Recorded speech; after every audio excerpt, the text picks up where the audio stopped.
Trizac. Il n'a peur de rien, sauf peut-être des qu'on orange. La rencontre Martineau du Trizac. Ah, ça regarde mal. Ça regarde mal.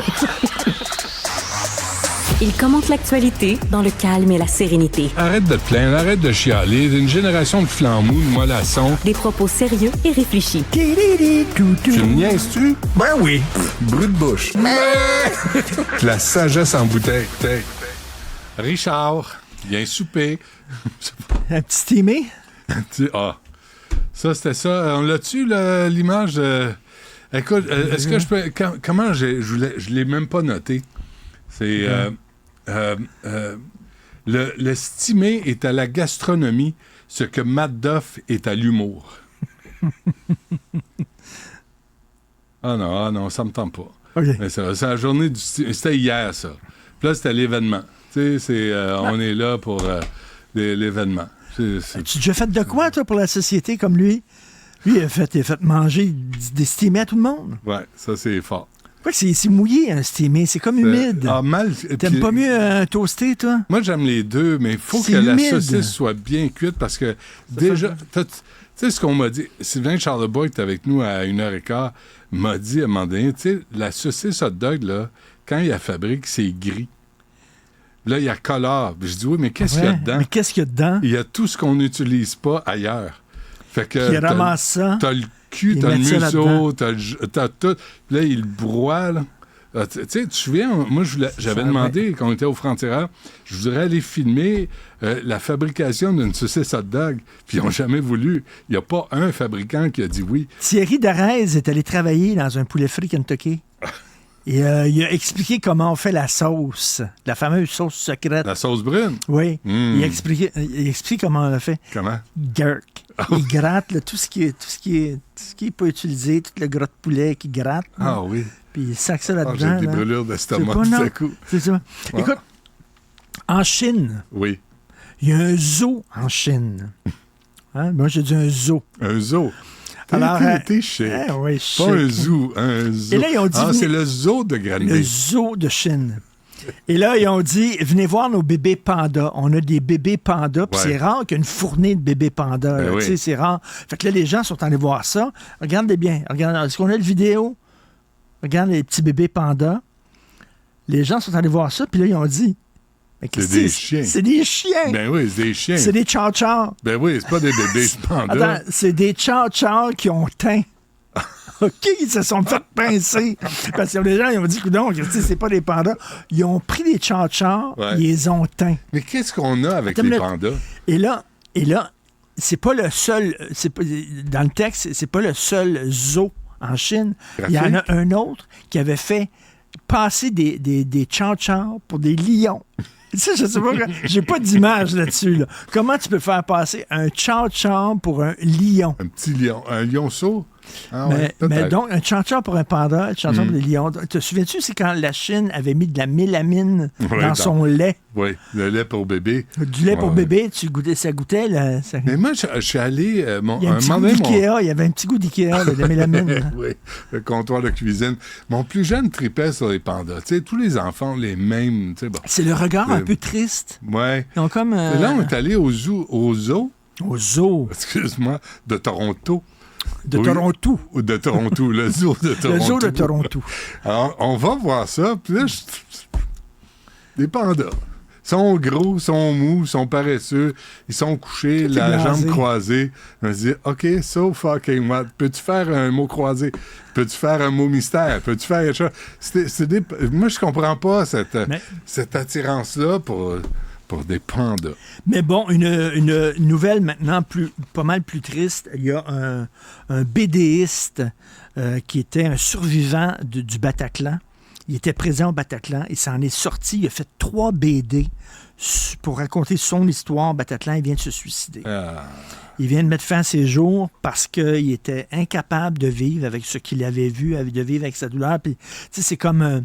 il a fait quand même 3 BD en disant moi, je ne suis pas tombé dans la haine, puis c'est pas vrai que je vais détester ces gens-là, puis que je vais me laisser manger par toute cette affaire-là. Et finalement, c'est une... Mais il doit avoir, parce qu'il y a eu 129 victimes, 129 personnes qui se sont fait tuer, mais il a dû avoir d'autres victimes collatérales après. Là.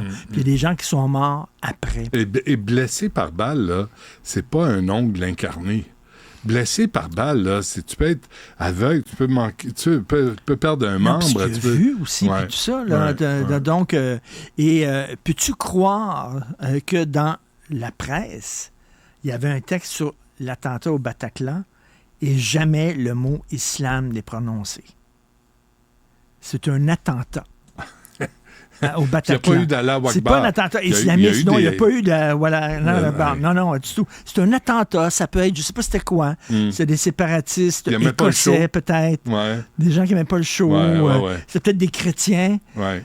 Si ça avait été un attentat perpétré par des gens d'extrême droite, est-ce que tu penses que le mot extrême droite, les mots extrême droite, auraient été publiés dans le texte? Là, tout le monde va te dire, oui, mais Richard... T'es islamophobe, là, tu fais de l'amalgame. Non, c'est juste dire tel que c'est. C'est un attentat islamiste. Ah ouais. On peut-tu le dire? Oui. C'est tout. Ouais. Alors voilà. Mais c'est encore. Et donc, ça fait une autre victime. Vraiment, là, c'est comme le Bing Bang, il y a des ondes de choc. Là. Ouais. Alors, puis il y a des gens qui sont restés traumatisés, mais tu sais, bon, on a fait quoi? On a envoyé des pigeons dans les airs, on a fait des ballons, on a mis des nounours. Puis après, il n'y a rien qui change. Écoute, Sophie l'a interviewé, ce BDiste-là. Peut-être qu'elle va t'en parler plus longuement. OK. Mon plus jeune suit un cours de marqueur, OK? Au baseball. Le marqueur, c'est quoi ça? Il joue au baseball, celui qui marque derrière le... Et là, il a dit, moi, je veux faire un peu de sous, je vais aller faire ça. Samedi, il va faire ça toute la journée. Il est en formation. Non, c'est au baseball, c'est plus tranquille. Puis je te dis ça parce qu'aujourd'hui, le cellulaire doit être banni des écoles. Alors, quand il revient, mon gars, de la formation, je dis, puis as-tu jasé avec d'autres? C'est tous des jeunes de 13-14 ans, qui font ça. Il dit, non, pourquoi? Il y a tout le nez dans leur téléphone. Il n'y a personne qui se parle. Je parlais de ça avec Jean-François tantôt. Il n'y a plus personne qui se parle. Ils sont en cafétéria, ça a l'air. Ils sont en cafétéria de l'école, ils sont chacun tout le monde sur son téléphone. Sur leur téléphone, puis tout se parler. Puis là, Bernard Drinville hésite à interdire le téléphone à l'école. Tu sais, les écoles privées, là, ils exigent un iPad. Il y en a qui disent, oui, mais il faudrait peut-être plus leur montrer à bien l'utiliser plutôt que l'interdire carrément. C'est ça, bien l'utiliser. Tu vas l'utiliser en dehors des moments où tu es censé faire autre chose. Tu sais que le gym où je vais, là... Tu y vas-tu encore? Oui, je vais encore. Je vais tantôt, là. Je vais fin d'après-midi. Et tu fais quoi? Des machines. Vraiment? Des machines. Mais mets du poids dessus un peu. Et là, j'attends, il y a 4 machines que j'aime faire. J'ai une routine que je fais tout le temps la même routine. Tout le temps. Puis là, il y a quelqu'un qui... Une fois, c'est un gars, comprends-tu? Il s'assoit sur la crise de machine. Oui. OK? Puis là, il regarde son téléphone cellulaire. Pendant qu'il Il y en a plein. Il regarde son téléphone cellulaire. Puis là, tu dis, bon, il est en train de se réchauffer. À un moment donné, il va pogner la machine. Puis il va... Non, il est là. Puis là, je sais pas combien de fois j'ai dû dire, c'est parce que il y a une chaise là-bas. Si tu veux regarder ton téléphone cellulaire, assis sur la chaise, ça, c'est une machine. Ouais. C'est pour t'entraîner. Puis... Mais ils sont là. Téléphone cellulaire. Y a-tu dit? Ils sont assis. Il y en a plein. Ils sont tous de même. Et là, j'ai dit à l'entraîneur, j'ai dit, pourquoi vous interdisez pas le cellulaire au gym? Ouais. Il dit, moi, j'adorerais ça. Moi, je voudrais ça, mais les propriétaires du gym veulent pas. Mais il dit, il y a certains gyms où c'est interdit. Tu n'as pas le droit. Ben, c'est ça. Mais ils sont tous assis, Christy, là, puis plutôt que s'entraîner, ils sont là sur leur Christy de cellulaire. Tu sais, j'avais fait un truc là-dessus, là, sur justement que tu es accro aux écrans, puis tu vas dans les parcs aujourd'hui. Tu sais, là où on jouait, nous autres, quand on était petits morveux, tu sais, on allait glisser, on allait se balancer, on allait jouer à cachette, à tag, barbecue, tu sais, n'importe quoi. Là, aujourd'hui, tu vas dans les parcs, là, ils sont déserts en plein été. Il n'y a pas un chat. Non, soit qu'il fasse trop froid, soit qu'il fasse trop chaud, soit que le soleil est trop fort, soit qu'il vente trop fort. Il y a toutes sortes de prétextes. Et là, t'as rien que les pédophiles qui sont là, ils s'ennuient. Ils disent, c'est qu'ils sont. Ils vont se poigner entre eux bientôt. C'est ça. Ils vont commencer ils se promènent, puis ils disent, non, il n'y a plus d'enfants, on ne viendra plus ici. Avant qu'on... Tu sais, on a nous, au Frontières, on a souvent parlé de la condition des hommes, puis on n'est jamais tombé dans le masculinisme. Non. Tu sais, on a vraiment fait attention là-dessus parce qu'on a eu une éducation semblable, puis la révolution féministe est arrivée quand on avait 20 ans, puis on a tous allumé. On dit, les femmes ont raison, on peut plus se comporter comme ça. On n'a pas fait comme les deux pitons que Sophie avait interviewé justement, là, qui disaient les femmes, leur rôle, c'est d'être dans la cuisine, leur place, c'est dans la cuisine. C'est des micro-pénis puis des imbéciles. Moi, eux autres, là. Au moins 10 femmes étranglées par semaine à Montréal. Tu sais, on parle de féminicide, ça, c'est des résultats finaux. Ils sont pas morts, mais étranglés, tu sais, puis il y a des séquelles. Il y a des séquelles à ça, et il peut même avoir un AVC par la suite. Puis là, les policiers avaient toutes sortes de tu sais, c'est dans la presse aujourd'hui, les policiers arrivaient, puis la femme était comme si elle était en état d'ébriété, parce qu'elle avait manqué d'oxygène. C'est vraiment intéressant, cet article-là. Puis je me disais, campagne de sensibilisation. T'sais, moi, je crois pas bien à ça, là, mais il faut que tu passes par ça. Assurez-vous que ça soit pas juste des hommes méchants blancs. Des hommes de toutes les communautés, de toutes les origines, de toutes les religions. Oui. Avec n'importe quoi à sa tête. Il ne faut pas s'adresser seulement à un certain type d'homme. Non. À tous les hommes. Noirs, arabes, asiatiques, latinos, toute la gang. C'est la diversité.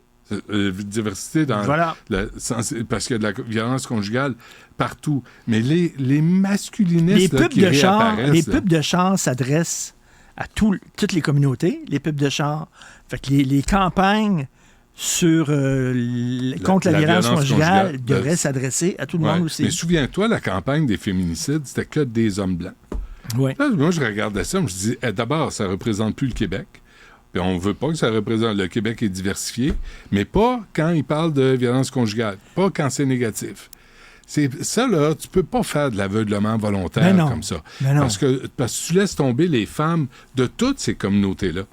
Fait que là, c'est de la lâcheté.